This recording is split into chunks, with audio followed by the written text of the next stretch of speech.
It's Celtic versus Aberdeen on Saturday. Both teams still unbeaten in the league, both teams joint at the top of the league. And to help me preview the game, I'm delighted to say I'm joined by former Aberdeen goalkeeper Joe Lewis. Joe, thanks for joining me. No problem, pleasure.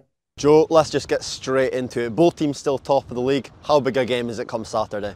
It is a big game. There's no getting around it, but I think probably both teams managers will try and play it down a little bit, and it's not season defining by any stretch. It's very early in the season for that, but it's a huge game, and um, I think there probably won't be many times in recent history of Aberdeen where we'll go to Celtic Park with so much confidence and a real belief that we can go and win a game.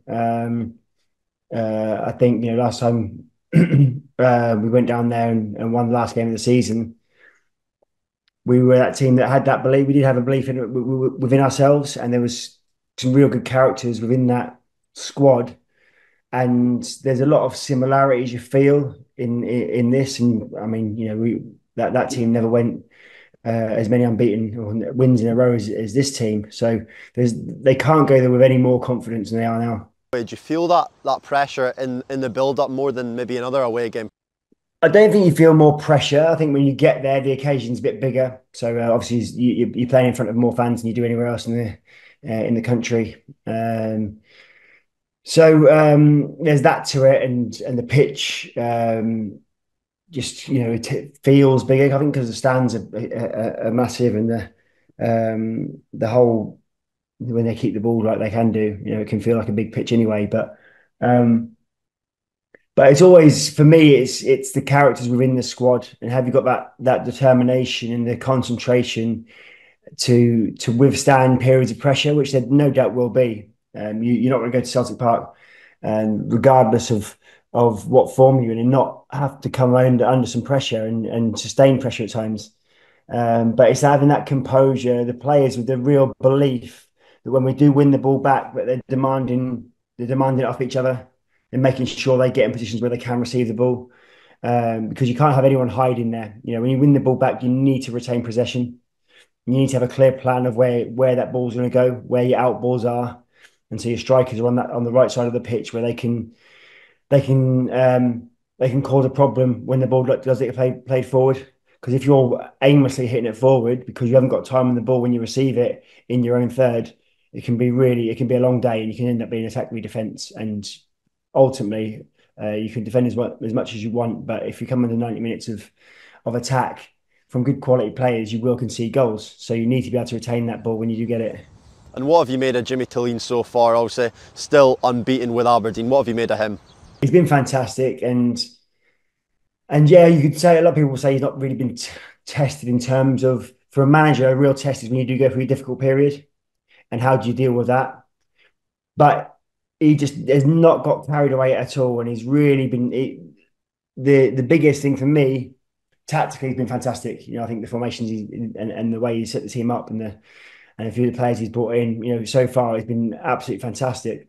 But just the calmness he exudes when he talks on he just gives the right answer every time, and like I say, he's not been under real pressure yet in terms of a run of losses, but there's pressure from winning games as well, and providing the right answers and keeping his squad going. He's clearly saying the right things within the change room. Any of the lads I've spoke to, the lads are raving about him and the way he goes about his business. So it seems like a really good place to be going into work at Cormack Park at the moment. Of course, it's going to be the winning games, but he's created that environment and that winning culture at the moment, and I think Aberdeen just need to continue that, riding this wave of positivity right now.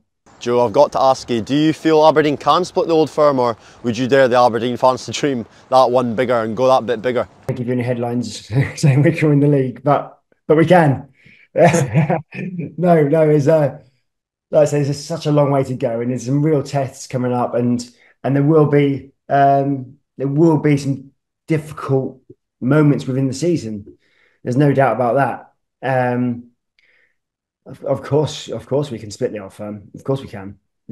there's no get away from that. We've done it before.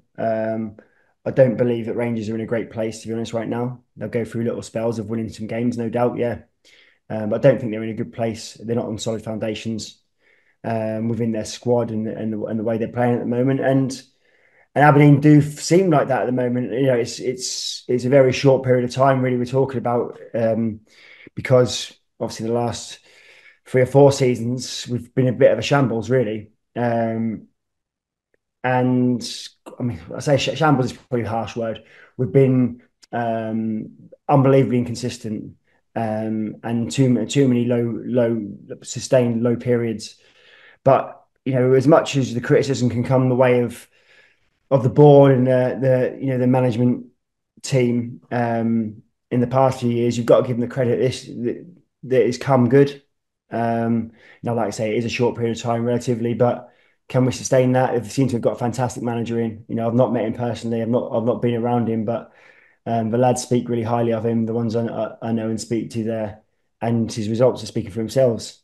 So yeah, of course we can. Of course we can. We've got to be looking at that as a target now, and let's not get too carried away with ourselves yet about talking about winning the league. But let's enjoy it while we've got it. And your former teammate Liam Scales, who'll be in the opposing team come Saturday, he's doing really well at Celtic. He is doing well, yeah, and he has got a lot of ability. He's a very good defender. What he gives you is great balance as a left-footed centre half. I think the left-footed centre halves just tend to be more valuable and more, just create that evenness and balance throughout a formation. So that's where he has even more value. But I would say also going into that team, yeah, you've got to be able to deal with the pressure playing for Celtic. But same for any player coming into the Aberdeen team right now. It's a much easier environment to go into a team that plays good football, that is winning games more often than not. And you look at a lot of our players at Aberdeen. A lot of the players that last season were written off as being a waste of money and a waste of time. I look at Shayden Morris. He's providing some real good moments within games. Yeah, his consistency needs to get better. His final ball can get better. But he was written off last season by a lot of people. And I think now the formation we're playing just suits a winger more and attacking players more. They can play more in the opposition half rather than receiving the ball at a right wing back and trying to get past, you got another 90 yards till you get to their goal. Obviously, from a keeper's perspective, both teams brought in new number ones in the summer in Kasper Schmeichel and Dimitar Mitov. What have you made of both of them so far this season? Done really well. Kasper Schmeichel is a top class goalkeeper. For me, he's been underrated throughout his whole career. I don't know whether having his dad has been a help or a hindrance for him, because he's been, for me, a top keeper. You look at the amount of caps he's got for Denmark, and I don't know if he's still captain there, but he was captain for a little while. And he's a real leader. And Dimitar Mitov has been fantastic as well. I speak to a lot of people.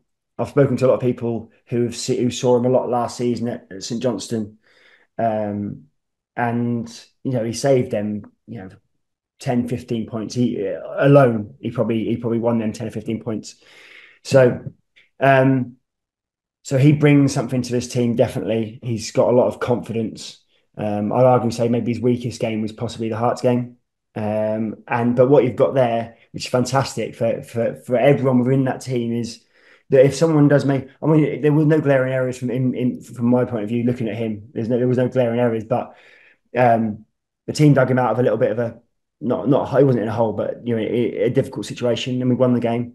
I think it's going to be a lot of it about the defensive discipline for Aberdeen. I've seen a fair bit of Ruby, and if he's starting at centre half, he can be a bit very aggressive in his defending. Let's say that. And that's a massive strength of his. That can also be his weakness sometimes. So can we have that patience to defend aggressively, but really make the right decisions at the right time? And that's everyone in the team, not getting dragged out of position too early. And a lot of it is carrying that forward threat as well. We seem to have had that from all over the park this season, and we've got lads with composure. For me, Jamie McGrath is a top player, and he has that composure when you need ball carriers, because sometimes you might receive the ball and be on your own. And you need to have that strength and the ability with the ball at your feet to carry it forward. Um, Duke's got that. Duke's got that strength and ability to do that. I know he's working hard to win back the support, and there's no better place to do that than at Celtic Park. So I think he might be, I'm not saying he's going to start the game, but he might be an important person to feature later on in the game if we're still if we're carrying a threat, and we need to carry a threat going forward. And Joe, finally, how do you see the game on Saturday panning out? Don't know. I don't know. I know no one knows, obviously. I think we'll get a result. And I think a draw at Celtic Park would be a very good result. We've not had many of them. Yeah, I think a draw would be a good result. I think I can see maybe potentially a 1-1 or a 2-2.